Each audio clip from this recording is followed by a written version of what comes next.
बचपन से लेके बड़े होते तक में अगर हम किसी पे भरोसा करें तो सबसे बड़ा भरोसा हम अपने दोस्त पे करते हैं, क्योंकि वो दोस्त जिसे हम सारी चीज़ें बताते हैं जो हम अपने परिजनों से तक नहीं बताते।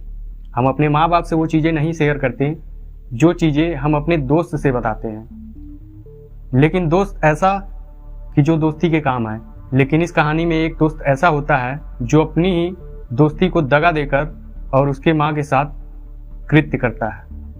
वो भी ऐसा कृत्य करता है जिसे सुनकर सभी के दिल दहल उठेंगे। नमस्कार, आदाब, सत श्री अकाल। क्राइम अभी तक के चैनल पे आपका फिर से स्वागत है। आशा करता हूँ आप सभी अच्छे होंगे।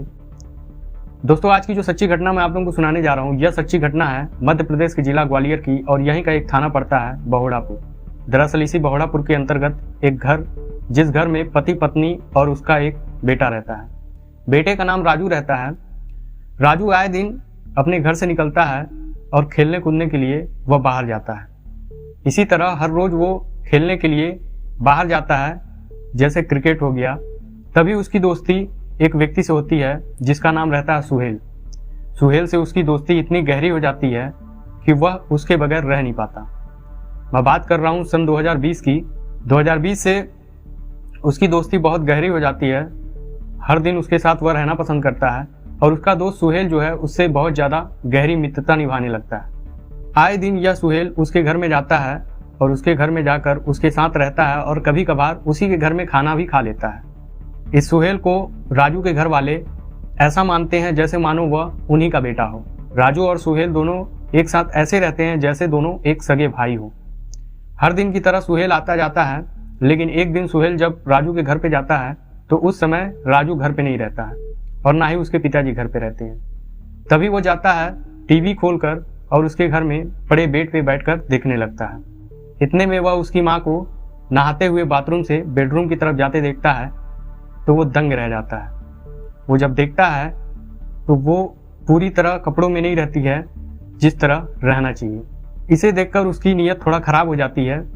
वह अंदर ही अंदर प्लान बनाने लगता है। वह अपना मोबाइल लेता है और बेडरूम में जाकर उसकी माँ की अर्धनग्न फोटो खींचने लगता है, वीडियो बनाने लगता है और वीडियो बनाकर कुछ देर बाद जाकर राजू की माँ को दिखाता है। कहता है, आंटी जी, मैं आपका कुछ रखा हूँ वीडियो बनाकर, इसे आप देखिए, आप देखेंगी तो आपको अच्छा लगेगा। जब राजू की माँ उसको देखती है, जिसका नाम रहता है प्रीति जब उस वीडियो को देखती है तो देखकर दंग रह जाती है।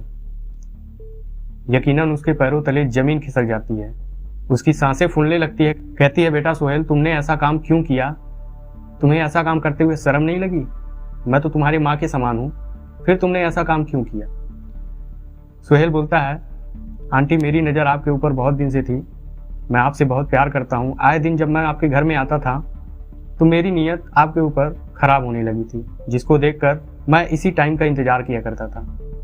उन्हें ब्लैकमेल करता है। कहता है कि अगर तुमने मेरे साथ वो चीज़ें नहीं की जो मैं कहूँगा तो मैं इस वीडियो को सोशल मीडिया में पोस्ट कर दूंगा और यह वीडियो जब सोशल मीडिया में दौड़ने लगेगा तो आपकी इज्जत आबरू लुट जाएगी और आप कहीं की मुंह दिखाने के लायक नहीं रह जाएंगी। इतना सुनने के बाद राजू की जो माँ रहती है वो फूट फूट कर रोने लगती है और कहती है कि बेटा सुहेल, तुम ऐसा मत करो। मैं तो तुम्हें बेटे की तरह मानती थी, तुम्हें बेटे से बढ़कर मानती थी, तुम मेरे साथ ऐसा मत करो। सुहेल उसकी माँ की बात को बिल्कुल इग्नोर करता है और वो कृत्य करना स्टार्ट करता है जो कृत्य इसे बिल्कुल नहीं करना चाहिए। वो आए दिन सुहेल की माँ को बिस्तर में लिटाकर और उनके साथ बलात्कार किया करता है। यह दौर हमेशा एक के बाद एक चलते रहता है। जैसे ही वह देखता है कि राजू अपने घर से निकल जाता है और उसके पिता, राजू के पिता काम पे चले जाते हैं, ये हर दिन उस घर में जाता है और जाकर उस महिला से बलात्कार करता है। धीरे धीरे यह महीने दर महीने बढ़ते चले जाते हैं। महीने होते होते साल हो जाते हैं। फिर एक दिन क्या करता है कि यह जब घर के अंदर रहता है तभी जो राजू के पिता रहते हैं वह घर में अचानक से आ जाते हैं, मतलब काम से जल्दी छुट्टी लेकर आ जाते हैं और इसको उस हालत में देख लेते हैं जिसका इन्हें अंदाजा तक नहीं था। जब ऐसी हालत में देखते हैं तो राजू की जो माँ रहती है वो फूट फूट कर रोने लगती है और सारी चीज़ें बताती है। दोनों में, सुहेल में और राजू के पिता में झड़प होती है। झड़प के दौरान सुहेल धमकियाँ देने लगता है और ब्लैकमेल करता है और कहता है कि मैं तुम्हें देख लूँगा, ये कर दूंगा, वो कर दूंगा। फिर राजू की जो माँ रहती है वो सारी चीज़ें बताती है राजू के पिता को राजू के पिता बोलते हैं कि तुमने जो किया वो अपने दायरे में रहकर किया, मजबूरी में किया, उसे मैं क्षमा करता हूँ, लेकिन अभी तक 1 सालों में जितने भी ये कृत्य हुए हैं इसको हमें छुपाना नहीं है, इसे हमें उजागर करके रहना है। वो लोग फौरन जाते हैं बहोड़ापुर थाने और वहां जाकर एसएचओ को सारी चीजें बताते हैं। एसएचओ जब इनकी सारी चीजें सुनता है तो वह यही कहता है कि आज जो आप लोगों ने ऐसे कदम को उठाया है, इस कदम को आप लोग बहुत पहले अगर उठाए होते तो शायद ये दिन ना देखने पड़ते। ऐसा कहकर एसएचओ उन्हें समझाता है और कंप्लेन दर्ज करता है। दर्ज करने के बाद यह तुरंत फौरन उनके साथ निकलता है और सोहेल को गिरफ्तार कर लिया जाता है। गिरफ्तार करने के बाद जब राजू से उसका आमना सामना होता है तो उसके सर बिल्कुल ऊपर नहीं होते, वह शर्म के मारे अपना सर झुकाए रहता है। राजू कहता है कि तुझे तो मैं अपना बहुत बड़ा भाई मानता था और बहुत अच्छा दोस्त मानता था, दोस्त से बढ़कर मानता था, तेरे साथ हर एक चीजें शेयर करता था, लेकिन मुझे नहीं पता था कि तू मेरे पीठ पीछे इतना बड़ा कांड करेगा।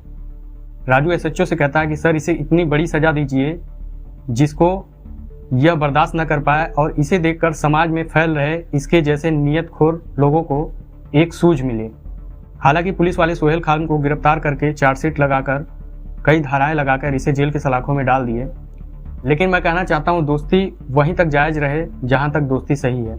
आप लोग किसी को ऐसे बढ़ावे ना दें जो आपके घर में आकर रहकर ऐसे कृत्य कर जाए जिसकी आप कल्पना भी ना किए हो। शायद राजू की माँ इस कृत्य को पहले ही पुलिस वालों से बता दी होती या अपने पति से बता दी होती तो ऐसा दिन ना देखना पड़ता। दोस्तों, इस अच्छी घटना, इस कहानी को सुनाने का उद्देश्य किसी को परेशान करने का नहीं है। आप जहां रहें सतर्क रहें, सुरक्षित रहें। अब आपसे मैं विदा लेता हूं। मिलते हैं क्राइम अभी तक के अगले नए एपिसोड में। तब तक के लिए जय हिंद।